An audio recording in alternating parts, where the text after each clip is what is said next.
Hi, I'm Katie. What? Hi, I'm Zoe. And this is K-pop, please. Please. Say it in Korean. 제발. K-pop. 제발. You can say that. Okay. 제발. All right. So we were just at KCON Yes, KCON New York. 2019. Just in case you're watching this in the future. Just this past weekend, and it was pretty awesome. We went separate days, so we have some different experiences. Yeah, I went on Saturday, and Katie went on Sunday. And it was both of our first time going to KCON. Yeah, and I was like very curious as to how it would actually go down, because I was like, okay, the concert's at night, but what do you do all day? Right. Like, it's a full day event. At like a huge convention center, like what goes on? Yeah, I've never been to any convention, to be honest. Like, I've never been to In fact, Comic-Con. I wasn't even really sure what KCON exactly meant. And I looked it up, and it's a convention that celebrates all things Hallyu. So it's actually not just K-pop, which is what I thought initially. So it was inclusive of like Kbeauty, Kdrama, K-pop. And there were like dance covers. Yeah, there was like million vendors. I mean, I didn't even get to see the whole thing. There was so much going on. Like, there was a whole Kbeauty kind of section going on. There was lots of photo walls. Yes, there were like all these different walls with different. I don't know, like K-pop isn't just music, right? It's a lifestyle. Very aesthetic.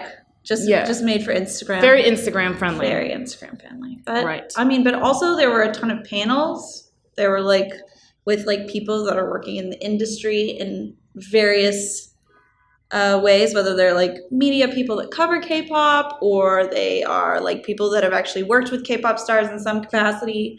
Like there were different panels on like women in Hallyu, or Hallyu fans over 30, like just a lot of different kind of, I think there was also like an LGBT panel. So like kind of just like anything you could want to like know about the K-pop community. That's what I think I guess that makes sense. All fan conventions, it's all about the community. And I didn't even see where the panels took place. I think I pretty much got lost in just the one hall. It was hard to find. I was like, remember, I was like, there was a panel I was trying to see. And so I was asking people like that worked there. I was like, where's like the panel area? And they were like, I don't know. Yeah. So then I finally found it. But it's like, it was in a separate area of like the other side of the building. But we got to talk to a lot of people. Yeah. Like we just kind of set up shop in the big floor area where all the different booths and such were set up. And we talked to a ton of people. Like the crowd was so diverse. So diverse. I was so shocked actually that there was way more than just young girls there. I don't know if that was just my preconceived notion of going into KCON, but I was very surprised to see families and all different types of age groups. Really, it was such an inclusive event, and it really felt like a place of community. Yes. And which was actually a word that I heard a lot from a lot of our interviews. Was one of the questions I was asking people was, what do you love about K-pop, or what does K-pop mean to you? And this theme that kept coming up was how they found a sense of community.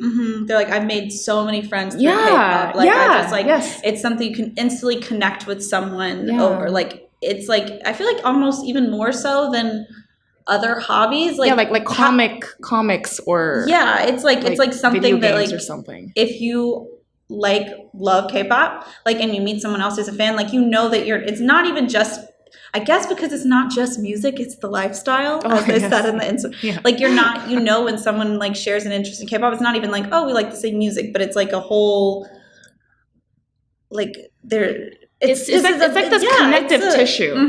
And there were a lot of moving interviews where they were talking about how they felt isolated their whole lives, and they had no friends, and they were depressed. And I mean, really, there were so many people that shared with me about how K-pop not only improved their lives for better, but for some of them, it really saved their lives. It was something that rescued them from this place of loneliness where they were able to find other people. there were some people who said that the first time they ever traveled outside of their hometown was for like a K-pop concert or a KCON. So and for a lot of them, the first time they traveled out of the country was to go visit Korea. So it was incredible to see this group of people that just connected on this thing that is so foreign to everybody, really. And they said it like K-pop got them to also like try so many new things that they might have been scared to try, like food, going to other countries, but also like stuff like there were like all these dance crews there that were performing, and they were like amazing. They were just breaking out. They knew like every choreography to like all the hit songs. And when I was talking to them, like some of them hadn't even danced at all until they got into K-pop, and now like they're like a part of like really successful like dance crews like at their schools and stuff. And like I would never believe that they like hadn't like grown up dancing, but like K-pop like just inspired them to try this entire thing and like develop this new talent, which I thought was really cool. I also talked to some like mom-daughter pairs, and like it made an impression on me because the parents were saying how they're very supportive of their kids' hobby, like being passionate about K-pop, because they feel that K-pop in general is very like positive and joyous and light, and it's something that is a healthy obsession almost compared to, you know, some other things, I guess. And so it was nice to see kind of a family being out there together. And it's like a family event almost. Like where the parents are into the K-dramas. And then this one interview, he was talking about how him and his siblings just did not get along, and it wasn't until they all somehow found K-pop that it really brought the family together and it healed the family dynamic, and because they finally have something in common that they can talk about. And I like that was so moving to me. Actually, this was some. Like there's a mom and a daughter I talked to when I was at the BTS concert back in May, but then I saw them again at KCON. No way. Yeah. You ran into them? Well, she messaged me. We stayed in touch and she was like, "Oh, we're going to be at KCON." So, but then we just ran into each other on the floor. But like they had this like really, really like sad story, but like inspirational. Like it was like like it was just like the mom had been diagnosed with breast cancer and had to go through chemotherapy and everything, but like in the midst of all that, that's when she found BTS through her daughter, and like she said that really brought them closer than ever. And like she said like it like saved their lives. And then right after that, her husband, the dad, died, and like K-pop was just kind of like BTS was just like their saving grace. Like their music made them feel like seen and made them feel like it, and it's just and people feel like they can express themselves and they can really relate to the lyrics and a lot of the music, and like there's so many kind of moving parts to K-pop that I think there's a little bit of something for everybody. And I really think that it gave me a newfound respect almost for the K-pop industry, way more than what I thought. Because I had never been somewhere where it was like this hub of K-pop before. I knew that K-pop was a phenomenon, and I know that K-pop is a big deal, but I don't think that I've ever been inside this like place where I got to interact with so many international fans and just fans from all over the world who loves K-pop, and to kind of talk to them about what they love about it. I mean, the vibe was so overwhelmingly positive. So like, everybody was so happy. Everybody was having such a great time and so excited. It was like a big there. party. Like this one girl just came up to me and was like, "I love your shirt." And we just started talking, and I was like, "Oh, I like your tattoo." And she's like, "Oh, I just got it this morning. It's Kevin Woo's signature." And apparently she had gone to this. Excuse me? She had met Kevin Woo from UKISS, who is like her ultimate bias, and she was like in middle school, and she like had met him the other day like at the convention, and then she was like, "Hey, I want to get your signature tattooed on my body," and he was like, "Yeah." Awesome. And so we signed her, and she literally went that night and got it tattooed on her arm. That is crazy. And then she went to his meet and greet on Sunday, and she was like, she just like called out from the crowd, like, "I got your thing tattooed." And he pulled her up on stage, and she like showed everyone. Oh my God. And it was just like, That's amazing that he like remembered her. Like, well, I guess if she was get like his name tattooed on her body, but like that is, yeah, I'm just like, damn, that's like the ultimate, like that is a fan dream, like coming true at KCON. Like, I mean, and then like there was a couple moments during KCON where I guess the idols or the groups walked down the.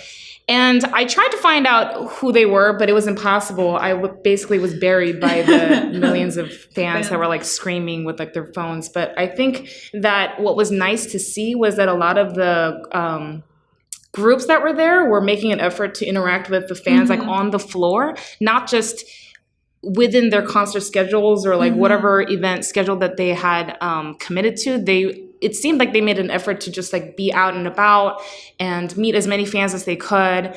And it was really nice to hear that some of the fans commenting on how nice all their K-pop groups and idols are. And they really feel seen and respected and loved by their idols, which, you know, I think that there's a very special bond between like the fan and the star like much more so than like with Western pop stars and celebrities. Like, and somebody said that. Somebody was like, you just don't see that very much with Western pop stars. And it's amazing. And sometimes I almost feel like I'm like, you don't have to like thank your fans that much. Like sometimes I'm like, you know, give yourself some credit. Like they have no privacy. They like, almost give away any they have to give so much to themselves, which is like, but I also feel like that's a lot of what makes K-pop fans so passionate, is because you know that like you feel like it's a reciprocal relationship. Obviously it's never going to be reciprocal in the same way, like, you know, you're a huge fan of them and you're just like a sea of like one in a million. But a lot of K-pop idols like try to make their fans feel like special. And I think that is really nice. Yeah. And like, I mean, this is really like, for a lot of fans, like this is like, you know, there's always like memes and stuff on the internet of like international fans being jealous of the Korean fans who like get so much more chances to see the groups and stuff like that. But like, this is like pretty much like the closest you're gonna get in America to like a K fan experience, like the fan signs and stuff that you like see online, like they're having them right here in America. It's pretty cool. I actually met a lot of people who said they definitely have plans to move, like to immigrate to Korea. And I was like, I'm Korean, and when I first moved to the States back when, I remember people asking me if Korea was a city in China. Like no, I'm serious. Like what I'm trying to say is that the presence of Korea and Korean culture and people's like the general public's awareness of Korea was so much less. Oh yeah. That the fact that it's become this mega presence thing and K-pop kind of acting as this vehicle to export Korean culture and teach people about Korean culture, it's mind-blowing to me. Yeah, I mean, like, because now people are like, oh, I know exactly where it is. Actually, let me like draw the map for you. And also, one of the questions I was asking everybody was, do you know any Korean words? And every single person I interviewed knew at least one Korean word. There were moments where I really teared up, because I remember the days where I felt so like I had to explain what Korea was or where Korea was or what makes Korea different from the other countries and things like that. And now it's just like, it's just on a different level. And I was very moved to experience that, I guess. So yeah, I've heard like that's, and it's just like more and more. I think it's so cool that like K-pop really, I think it's opening a lot of people up more to Korean culture, but I think like all cultures generally, like when you start thinking like, everything doesn't have to be like, you know, American produced, British produced, like for me to like when I was in high school and stuff, like obviously if you'd been like, oh, Korean pop, that's a thing, I would have been like, yeah, I'm sure Korea has its own pop music. But But I wouldn't have been like, oh, like I didn't know K-pop was like a thing. Right. And in Korea, we just called it pop music. Because, you know. But like, I think when I was the younger, I talked to people, like, I think most people, like the like college age kids and stuff, it was like, K-pop is like pretty huge. Like it's hit. It's like pretty much. It's not quite mainstream with like the mainstream, but like amongst young people, like everybody pretty much knows what it is. Or maybe also we're in New York, so like I'm sure if but like even when I went back home from a wedding recently in Alabama, and like everybody like thought like my job was really cool. Like they were like, oh my God, Alabama folks. I know. Well, they all like I think they all K-pop has made it more impressive. They're like, oh, so you get to like interview BTS, and I'm like, no, almost soon, one day. But one day. But like, yeah, everybody like I've got my mid-20s friends back home. Like I've managed to get some of them like mildly into K-pop. Like they're like, oh yeah, they're really attractive. They're really good dancers. Like nobody's like gotten kind of obsessed like me. But like, but amongst like the like. Yet.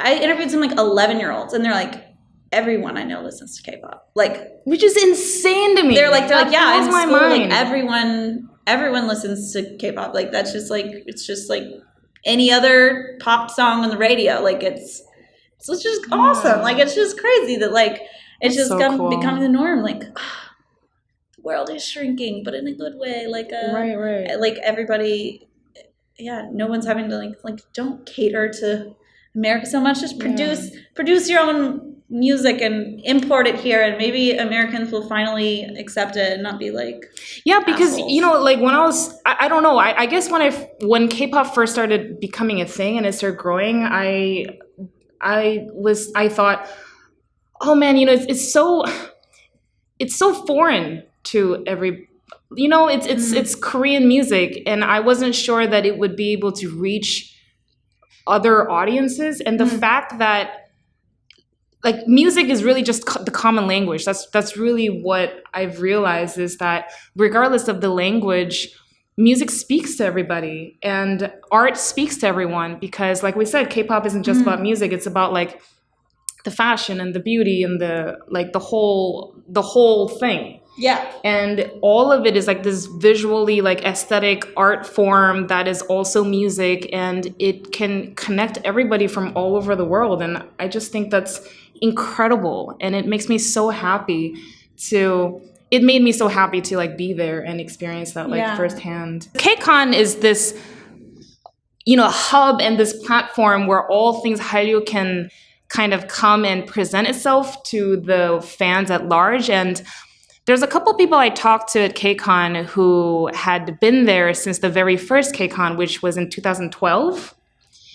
And I didn't meet anyone the most like I think I met someone who'd been to 3, but I've met somebody who had been to 7, which I guess would mean they went to every one. They're a veteran. They're OG. They're OG KCON goers. But they were saying how just the size of the KCON is probably grown exponentially. So much. Yeah. They said when the first KCON, it was kind of like small and a couple of vendors and everything was like paper and manual. And they said like, but now 2019, everything's like digital, and you know, there's like fancy pamphlets and thousands of people just.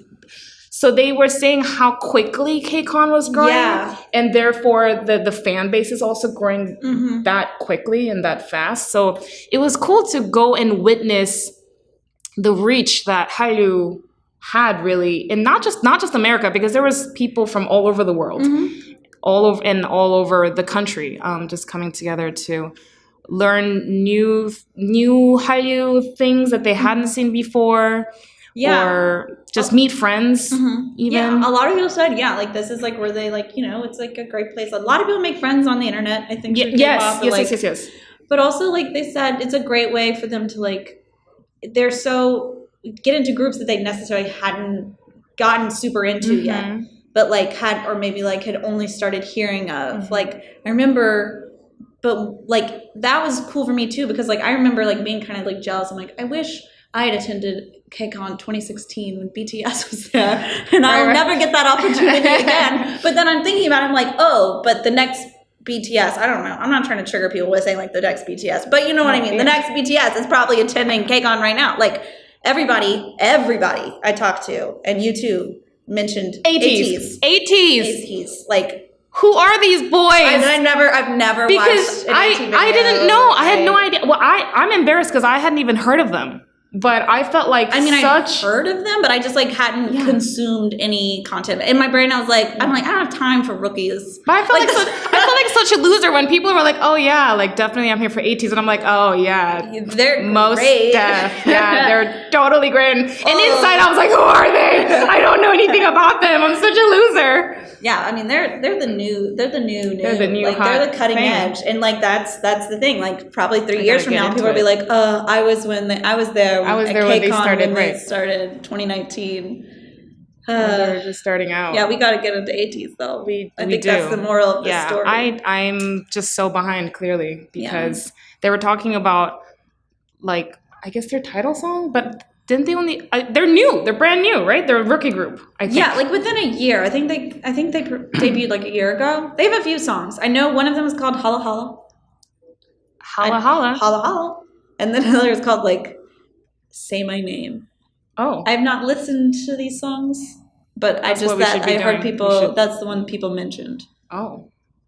Yeah, I know, and they also dropped a new music video this morning. That I haven't watched. Oh, either. Man. Oh, we should also mention the groups that were there at KCON this year. Yeah. So KCON happened over 2 days, Saturday and Sunday, and on each of the evening there was a Mnet concert, and each day had like a different group of like grouping of 6 groups, I think, for each night. And I think that like IZ*ONE was there. Idol. G-Idol was there. Yeah, actually, you said in Korea it's Yoja Idol. Yeah, Yoja Idol. But I feel like in America, people just call it Idol, I think. G-Idol. But it's like G-Idol, but the G is silent. Right. I don't know. I think it's just Idol. I think it's like Girl Idol. I don't know. You get the point. Anyway, sorry, continue. Yeah. And then there was ATEEZ. Yes. 17. 17. Everglow was supposed to be there, and then they had visa issues, I think the day before or something, so they couldn't come. And a lot of people were bummed. Like, that really sucks. I loved Everglow's debut song. Yeah. It was so good. They have like there's like a twist in their song where it's like, it's just how cute. And it's like, oh no, it's not just cute. It's very also Grande. Cool. Yes. But like meets K-pop. Like I was like, oh. I showed it to some Ariana fans and I was like, hey, look. And they were like, awesome. But who else? Newest. Newest, yeah. Together and Tomorrow. Again. Oh, and TXT. TXT, yeah. They were there too. Who else? Oh,